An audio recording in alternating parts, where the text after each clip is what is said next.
So if you saw one of my previous videos talking about uncommon things that happen when you own billboards, just had another one to add to the list. Just had a vehicle come out of the road up there. They hit that telephone pole, slid down this bank, and kept sliding and went straight into this billboard pole right here. Oddly enough, we got, all this grass, all this area that they could have gone anywhere, and they hit a 2-foot wide pole.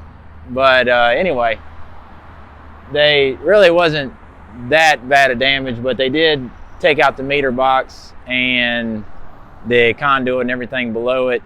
The power companies came out and disconnected the power going into the meter box, and called like 10 electricians. Everybody was booked out for like 4 to 6 weeks. I even said, what's your emergency rate? Or I was like, honestly, this is insurance is going to hopefully pay us back, so it really doesn't even matter what you charge. You're like, yeah, sorry, just still it's going to be 4 to 6 weeks before we can get somebody out there, no matter what, even if it's quote emergency pay, or just doesn't even matter what the bill is. So anyway, like I said, nobody was available, so ended up calling the electrical supply store here locally.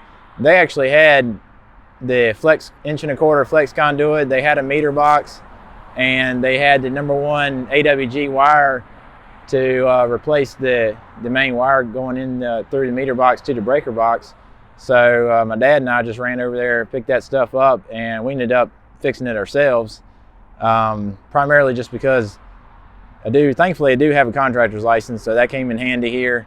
I was able to get the right permits and everything to fix it, and the city's already came out and inspected it and passed inspection, so that's great. I've already put in a request to the power company to turn the power back on.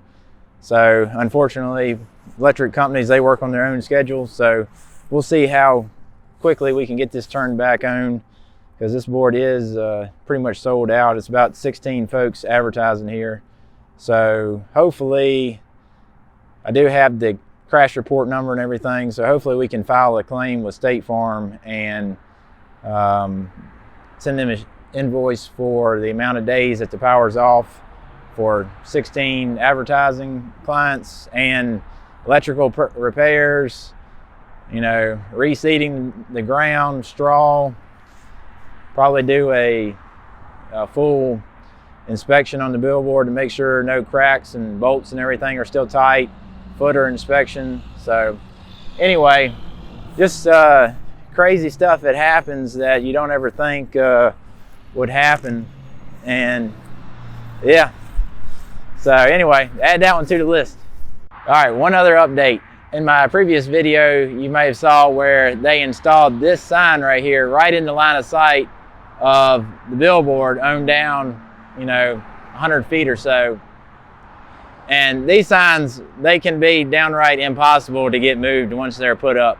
But thankfully, I worked with the Thomas Jefferson's Popular Forest, the CEO of that organization, and the VDOT organization that puts these signs up. And we were able to get this one moved from down there, which was blocking the view of the billboard, to right here adjacent to the billboard, so it's not blocking the view anymore. I don't know how we ended up getting that done. All the stars had to align, but thankfully they can be moved under certain circumstances, I guess. So anyway, just another update there. If the state puts up a sign in front of your billboard, contact them and let them know, and every once in a while you can get something done about it. Still working on a couple telephone poles. Hadn't been as lucky on those yet, but still working on it.